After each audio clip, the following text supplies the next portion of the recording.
یہ آخری عشرے میں آدمی جو ہے اللہ کی چوکھٹ پر ہی جا کر بیٹھ جائے، اپنے معمولات کو توڑے۔ اعتکاف کی روح یہ ہے کہ یہ جو ہمارے معمولات ہوتے ہیں، روٹین، یہ بھی غفلت پیدا کر دیتے ہیں۔ ایک عادت بن گئی، صبح اٹھتے یہ کرنا، پھر یہ کرنا، پھر دفتر جانا، پھر آنا، پھر یہ، اس کے اندر پھر وہ آدمی کوئی جاگتا ہی نہیں، ہوش میں آتا ہی نہیں۔ وہ گویا کہ ایک مدہوش سا ہے اور ایک وہ اپنا سائیکل چل رہا ہے خود بخود۔ اس سائیکل کو توڑو، جیسے 5 دفعہ وہ سائیکل توڑتے ہو نماز کے لیے۔ آؤ یہاں آؤ، آؤ سجدے میں گرے، لوح جبین تازہ کریں، یاد کرو اللہ کو دوبارہ، اپنا عہد استوار کرو دوبارہ، ایاک نعبد و ایاک نستعین۔ اسی طرح سال میں ذرا یہ 9-10 دن بھی ایک دفعہ توڑو اپنے روٹین کو، جاؤ وہاں ڈیرا لگا لو مسجد کے اندر اللہ کے در پر، سوائے جو ناگزیر ہوائج انسانیاں ہیں، پیشاب وغیرہ کے لیے جانا ہے باہر، جاؤ وضو کرو پھر آ کے بیٹھ جاؤ۔ محض فرحت حاصل کرنے کے لیے نہانے کی اجازت بھی نہیں ہے۔ غسل واجب ہو گیا ہو تو نہاؤ، ورنہ پھر یہ کہ ہیلے بتاتے ہیں ہمارے علماء کہ وضو کی نیت سے جاؤ غسل کر کے آ جاؤ، اس لیے کہ معلوم ہے کہ آج آدمی کی جو عادت بن گئی ہوئی ہے روزانہ نہ نہائیں تو طبیعت پہ کسل رہتا ہے، لیکن اسی کو تو توڑنا ہے، اسی روٹین کو تو توڑنا ہے۔ اصل میں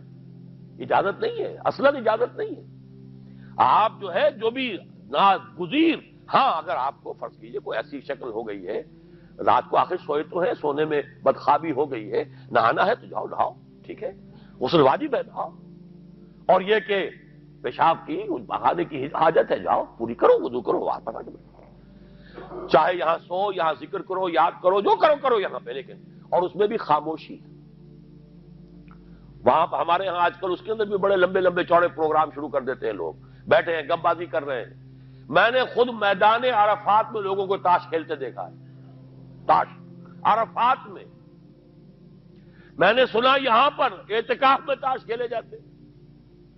آپ بالکل نوجوان چھوکرے، فضیلت سنی اعتکاف کی، ویسے بھی گھر سے بھاگنے کو وہ جی چاہتا ہی ہے، کچھ دنوں کے لیے نکلے اس گھر سے، مسجد میں آ کے بیٹھ گئے، وہاں پہ گپے بھی ہو رہی ہے، لطیفہ بازی بھی ہو رہی ہے، تاش بھی کھیلے جاتے،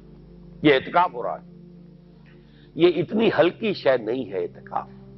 یہ تو اس عبادت کا، رمضان میں جو روح بیدار ہوتی ہے یہ اس کا کلائمیکس ہے، بہت بڑی عبادت ہے، لیکن اس میں لو اللہ کے ساتھ لگی رہے، لوگوں سے نہیں،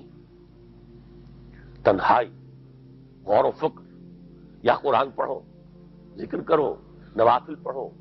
یا سوچو کچھ، جیسے حدیث میں آتا ہے وَأَن يَكُونَ نُطْقِي ذِكْرًا وَنَظَرِي عِبْرَةً وَسَمْتِي فِكْرًا، میرا دیکھنا ہو تو عبرت کا دیکھنا ہو کہ ہر شے سے میں سبق حاصل کروں، اور میں بات کروں تو اللہ کے ذکر پر مبنی ہو میری بات، اور میں خاموش رہوں، وَسَمْتِي فِكْرًا، غور و فکر، تفکر و اعتبار،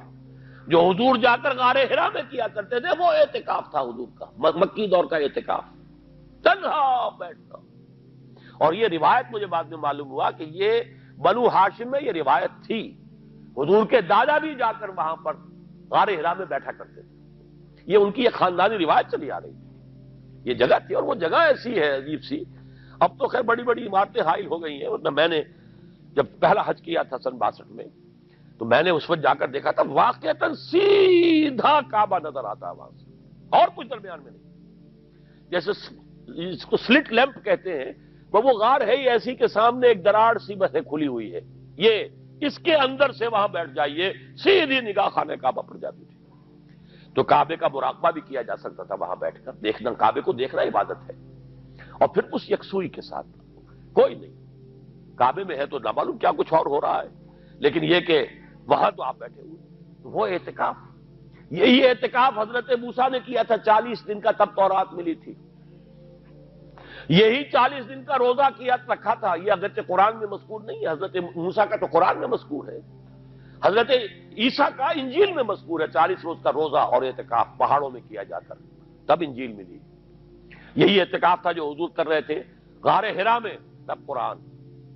اقرا بسم ربک الذی خلق، خلق الانسان من علق، یہ تو اس کا ایک عکس، اس کی ایک جھلک ہونی چاہیے۔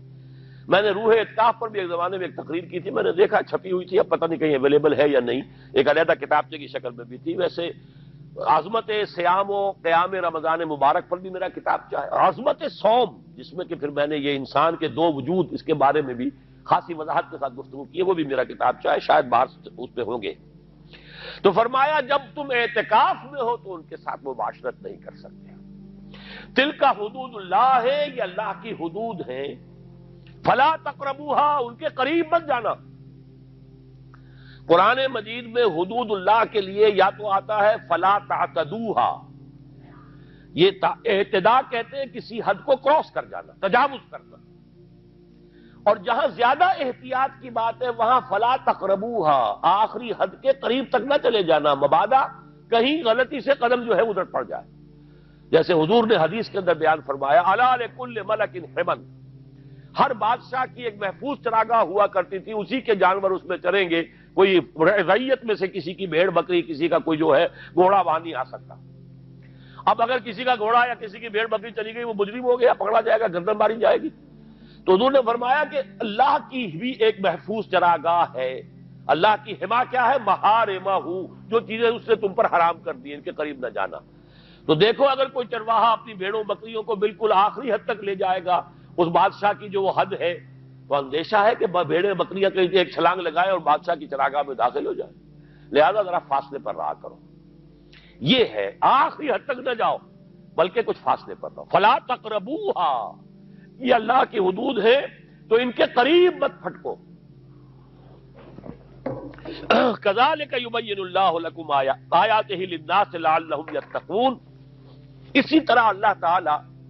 اپنی آیات لوگوں کے لیے واضح کر رہا ہے تاکہ وہ بچیں،